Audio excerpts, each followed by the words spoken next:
It's quite befitting for a filmmaking auteur with the name of Alexander Payne to not make cheesy, corny, schmaltzy flicks you might see your grandma watching, but candid and thoughtful ones meant to make viewers grow and self-reflect.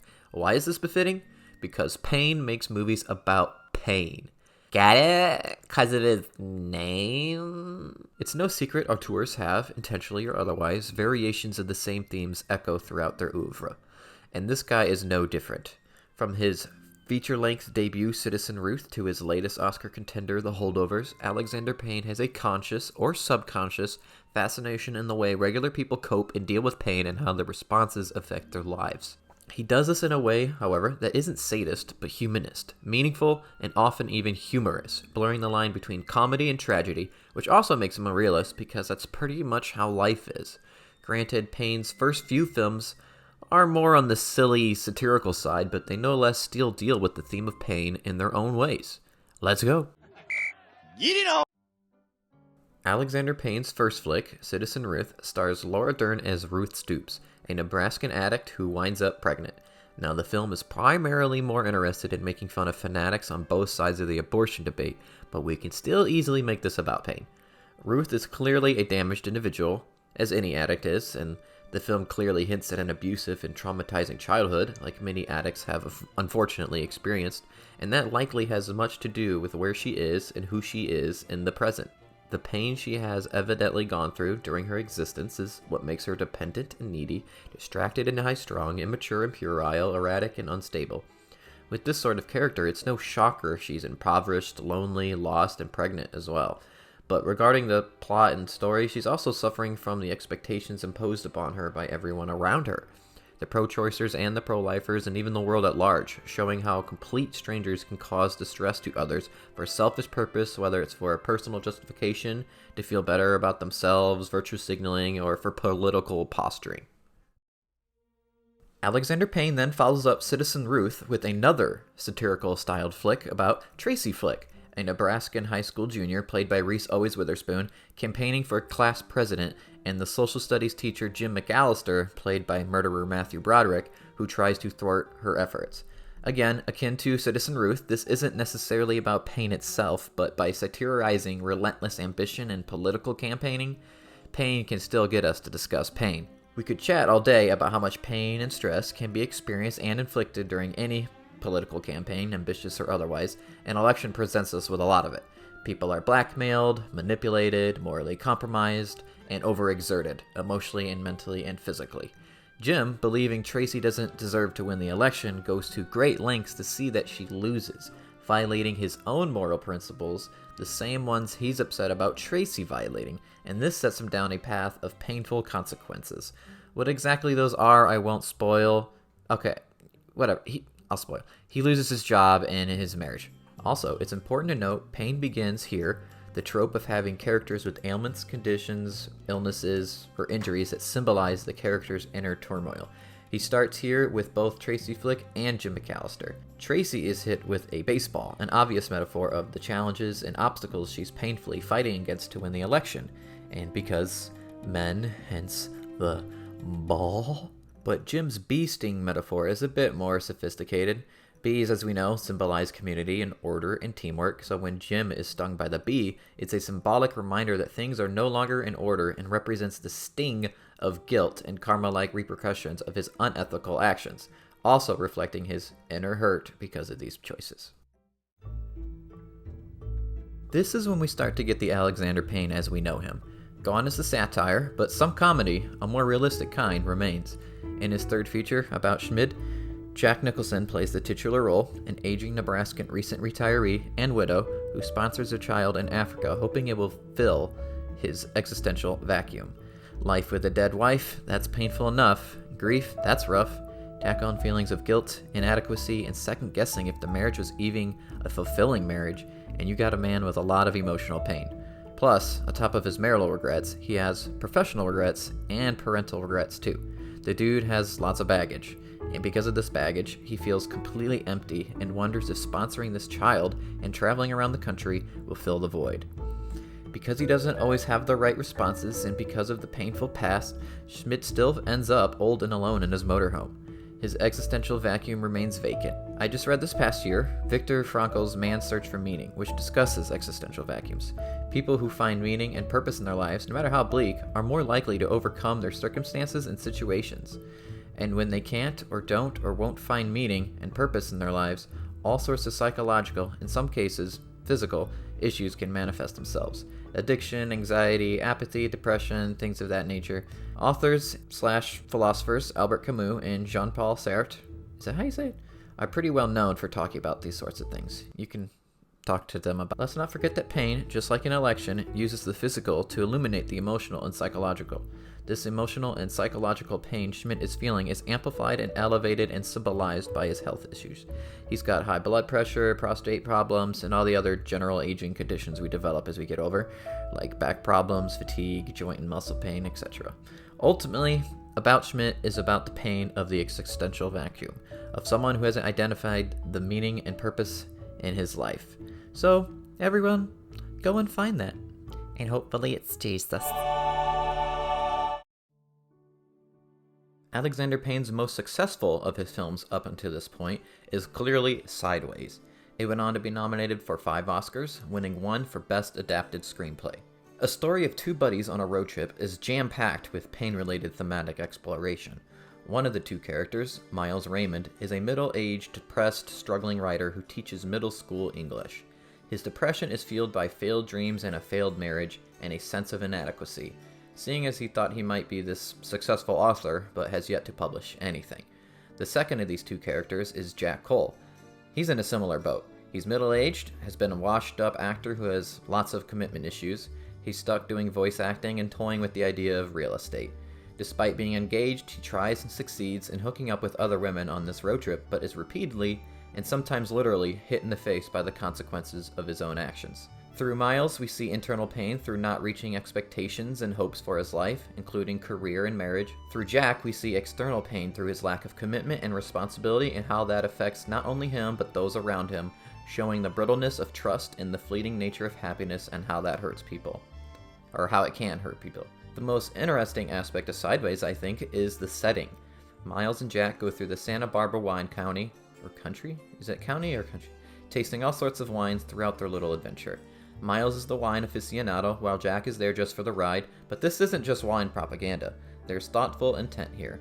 Miles uses wine as a shield to avoid the inner turmoil he experiences in his heart, and the use of wine with all its endless flavor combinations represents the multifaceted bittersweetness of life and the multifaceted complexities of pain. Next is my personal favorite of Payne's, The Descendants, which he ones up his previous film on with the same amount of Oscar noms and wins, for the same win, Best Adapted Screenplay, but a bigger gain at the box office. Oscar noms and box office gains mean nothing to me, but maybe they mean something to you. Anyway, The Descendants follows George Clooney's Matt King dealing with a lot. He's the sole trustee of a family trust of a bunch of beautiful land on the island of Kauai in Hawaii, where the film takes place. His siblings want him to sell it, as it's worth millions of dollars, so they could get a cut since they spent their inheritances already, but he wants to keep it as a token of their family's legacy. He's also got 2 troubled kids and a wife in a coma he discovers has been cheating on him. The most blatant pain-related thematic tool here is setting the film in Hawaii. Known around the world as heavenly tropical paradise, but Matt's life is everything but paradisal. The juxtaposition of that is super obvious, I know, but I really like it. Call me a simpleton. I don't know if you've ever noticed, but it seems like there's a lot of people that seem to have this weird expectation that if you live in a beautiful place, that you must have it made, that you have no hardships, when in fact it's no different than anywhere else. There's no such thing as a pain or stress-sucking zone here on Earth. Anyone can experience negative emotions and negative experiences anywhere in the world, and this film makes that clear. The second most blatant pain-related thematic tool here is naming the film The Descendants. It's not just about these descendants of the profitable land they have inherited, but that they, and in fact all of us, inherit the consequences of our ancestors. This can be done as much hereditarily through biology as it can externally via behaviorally and or socially. It's shocking to learn that your mother, or your wife, is in a coma and has been cheating on your dad, or you, whoever you are in this situation, and each of the characters deal with this pain differently. Matt's oldest daughter, Alex, turns to substance abuse.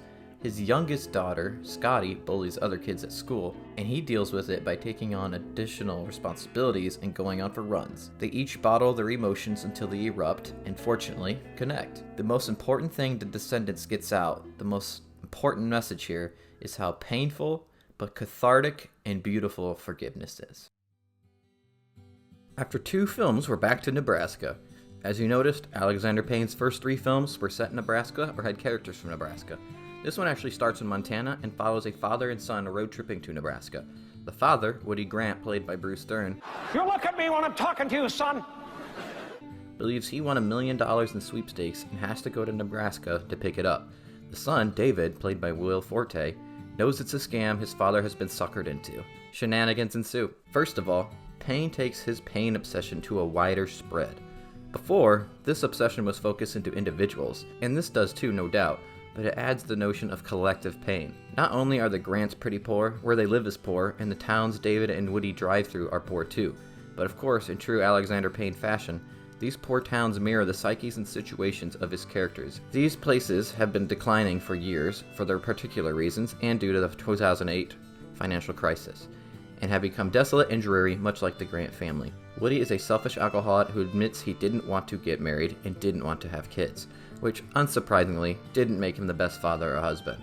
Going through this road trip becomes a symbolic trek not only through America's landscapes, but Woody and David's personal shared emotional landscapes. Like Payne did with the Descendants, through this trip he shows us bottling up unspoken pain only delays the explosive and inevitable that can either heal or hurt bonds between people, and how important forgiveness and understanding is. Woody's alcoholic behavior not only affected his immediate family, but his siblings and other extended family members as well. His alcoholism is his coping with his unfulfilled dreams regarding his life, presumably stuck being a father and husband he didn't want to be, and living in a town that's significantly struggling. This contributes to the theme explored prior during The Descendants, and a little about Schmidt, generational pain. Also echoing about Schmidt is the pain of aging. Woody's got bad cognitive decline and bad hearing, bad joints, and bad posture, and this is to make the audience feel the weight of his burdens and regrets and unfulfilled dreams. It's arguable as well that Woody wanting to claim his imaginary $1 million is a metaphor of Woody seeking meaning and purpose in his life. Like Schmidt, he too has an existential vacuum he wants filled. One last thing before we move on is the elephant in the room. Nebraska is shot in black and white. Why? Well, Nebraska is also Woody's home. It's where he grew up, and it's where a lot of his family still lives. The black and white really settles in a sense of nostalgia toward the past, much of which is painful for Woody. And honestly, the black and white makes all the sad towns look and feel even sadder, hammering in those themes of collective and generational pain even more. Alexander Payne drops his realist dramedy films and goes back to his roots, but on a much bigger scale. Bigger budget, bigger stars, and bigger ideas. Downsizing is about Al Gore's wet dream gone true. The world is going to end due to human contribution to climate change. Some Norwegian nerds have solved the problem by shrinking people, and Matt Damon and Kristen Wiig are all about it. They make the decision to shrink and have a going away party for it with their friends and family. And after Matt Damon goes first to shrink, it turns out Kristen Wiig chickened out and left him behind. A year later, Matt Damon and Kristen Wiig are divorced, and he lives in an apartment underneath a super sexy Christoph Waltz and meets a Hong Chow with a funny accent. I go Norway too. Paul, you help me on the trip. Downsizing was a box office flop and a critical disappointment. I, on the other hand, really enjoyed it and loved how it asked so many questions about this whole ordeal. It tries to think of everything it can. A lot of food for thought. But that's a whole other video. There's definitely a lot to say about Payne here though. From the outset, Downsizing is about the pain of the planet. According to the film, the Earth is overpopulated and mankind's way of life is hurting it beyond repair.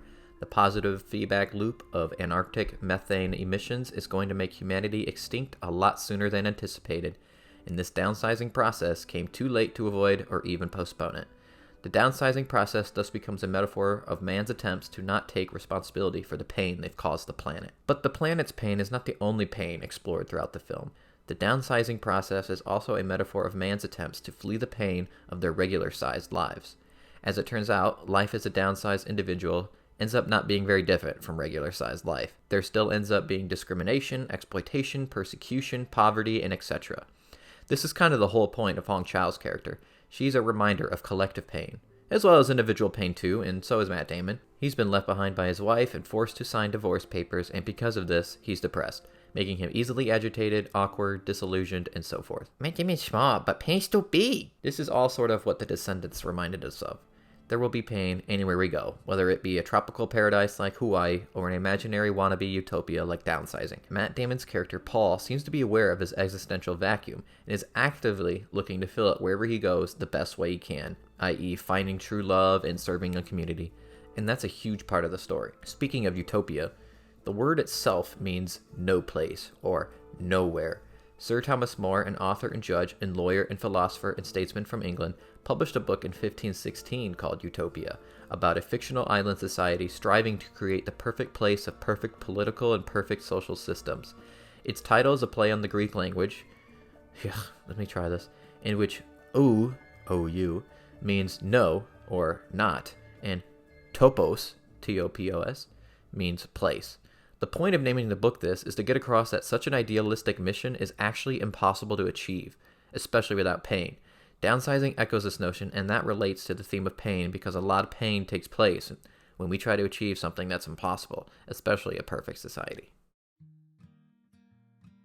So pain has covered collective pain, generational pain, individual pain, even planetal pain, unless you want to call that collective pain. And now with his latest flick, The Holdovers, he presents us with cultural pain, unless you want to call this collective pain too. The film takes place in the year 1970 amidst the middle of the Vietnam War. For those of you who don't know, say you've been living under a rock your whole life, or maybe you're just a zoomer, the Vietnam War was not a popular war. It enlisted a draft, cost roughly 60,000 American lives, was super expensive, its brutality and futility was broadcast on TV for everyone to see almost constantly, and none of it seemed to be worth it. It was a lost cause. And to see this lost cause aired nationally, seemingly 24/7, it angered and disillusioned Americans. The illusion or notion of American righteousness and strength was vanishing before their eyes. So most people, especially the younger ones, got pretty salty and sour about it and started protesting and rioting. It made the news almost as much as the war. This caused a lot of pain in the culture of the United States. People were divided, attitudes and morals were altering, eroding, and so forth. A painful era in American history for sure. The Holdovers is a Christmas movie about a grumpy boarding school history teacher who has to chaperone some students during Christmas break who couldn't or wouldn't go home. His name is Paul Hunnam, and throughout the film he bonds with Mary, the cafeteria lady, and one particular troubled student named Angus. Shenanigans ensue. The Holdovers shows us pain in three forms: past, present, and future, a la Christmas Tale by Charles Dickens. First off, we have the pain of the past. Mary, played by Divine Joy Randolph, watch her get the Oscar, experiences deep grief due to the death of her young son fighting in Vietnam. Secondly, we have the pain of the present. Paul, played by Paul Giamatti, who may get the Oscar if Cillian Murphy doesn't, as we learn by the end of the film, is stuck teaching at the school he also attended in his youth after being expelled from Harvard for hitting a colleague with his car. Yes, on purpose. He's depressed from this and also from being single and unpublished. Lastly, we have Angus, the pain of the future. He acts out and gets in trouble a lot, thus is sent from one school to the next throughout his life. Because he has a mom and a stepdad he feels abandoned and neglected by, and has a dad suffering from schizophrenia in a mental hospital. Needless to say, because of his behavior, his grades and social skills aren't great, and that, and all this pain, makes him believe he has no future. Then, of course, we have Payne's classic ailment, condition, illness, injury stuff. Paul has a lazy eye. Why?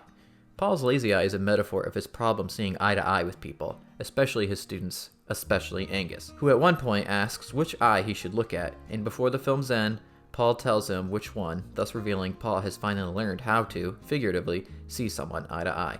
But this can also be a metaphor of two generations seeing eye to eye, something 1970 America desperately could have used instead of arguing and fighting. In addition to the lazy eye, Paul has what's called fish odor syndrome as well. It causes him to sweat and smell bad. This too, I think, is symbolic. A nasty smell coming from one's body can or could easily put people off and push them away, much like someone's negative attitude like Paul's can. It could be symbolic of his low self-esteem too. When all is said and done, what is the point of The Holdovers? Well, I think the story set during the time it does, the setting it does, and making Paul a history teacher is no accident. Payne is schooling us, so to speak, about respecting the pain of history. Don't disrespect or ignore or minimize the pain of previous eras or even your own era. Respect and acknowledge and understand the pain of both. I've noticed a lot of people wish they were alive during a different era because supposedly they think that era was a better or simpler time. I put in air quotes. The Holdovers reminds us how no time in history was a better or simpler time for those alive living it. Well, thanks for watching. I wanted to do like a recap, a summary of sorts of Alexander Payne in this video, but ran out of time. So I just want to say I'm sorry if this was a little too on the nose for you. I'm not a film scholar. I'm not an intellectual. I'm not a philosopher. I was just trying to stick to one simple theme and make it real quick for you. And I want to apologize for my nasally voice. I got the allergies right now. So, well, thanks again for watching, and I'll get better at this. Thanks. Why are there so many movies?